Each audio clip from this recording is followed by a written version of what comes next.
So, after 2 long years of devastating conflict, this high-stakes 20-point peace plan has just hit the table. It's supposed to be this detailed roadmap to finally end the war. But, as you're about to see, the path forward is, well, anything but simple. All right, let's really get into this. We're going to start by breaking down the plan's blueprint, piece by piece. And then we'll get into the really tough stuff, the political battleground that's going to decide if this thing ever actually becomes a reality. Look, a 20-point plan can sound super overwhelming, right? So let's just simplify it. It really just boils down to 3 main pillars: security, governance, and reconstruction. So, let's kick things off with that first and most immediate pillar, security. And this isn't just about, stopping the fighting.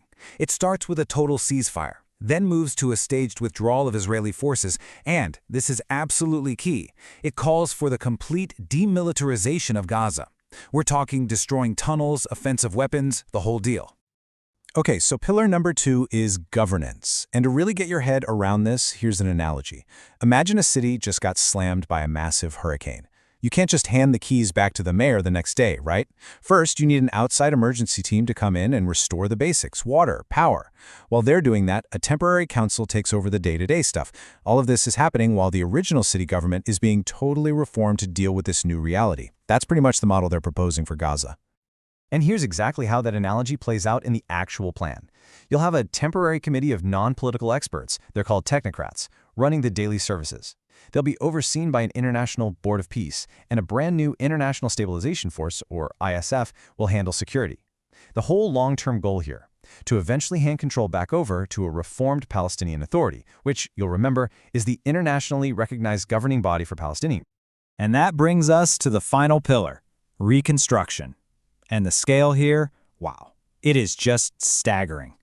The World Bank is estimating a minimum of $50 billion to rebuild. The plan also wants to create a special economic zone to try and jumpstart Gaza's shattered economy and, hopefully create some path to prosperity. So, okay, those are the 3 big pillars, but here's the thing. None of it, not a single piece of it, can even begin without phase 1. Everything, the governance, the reconstruction, it all hinges on what happens in the first 72 hours. This is literally where the plan either works or completely falls apart right from the start. Okay, so the clock starts. At hour 0, the ceasefire begins. Within 24 hours, Israeli forces pull back to a line they've already agreed on. Now that move triggers a critical 72-hour window for a massive hostage and prisoner exchange. We're talking all 20 living hostages and the remains of 28 others coming home, in exchange for 2,000 Palestinian prisoners. And at the very same time, you've got this planned surge in humanitarian aid. The goal is a huge 5-fold increase, jumping from about 120 trucks a day to 600. This is all about immediately tackling the devastating humanitarian crisis that's been unfolding on the ground. All right, so that first phase sounds pretty promising on paper, doesn't it? But this is where we hit the biggest obstacles. See, the plan gives us this technical blueprint, but it runs headfirst into the exact same political roadblocks that have stopped peace from happening for decades. This is where the whole thing is incredibly fragile. The number 1 sticking point: the future of Hamas. The plan is crystal clear. Hamas has to give up its weapons and its role in governing Gaza. For Israel, that's an absolute red line. But it's also something Hamas has said over and over again it will not do unless a Palestinian state is recognized. And this right here, reveals our first big knowledge gap.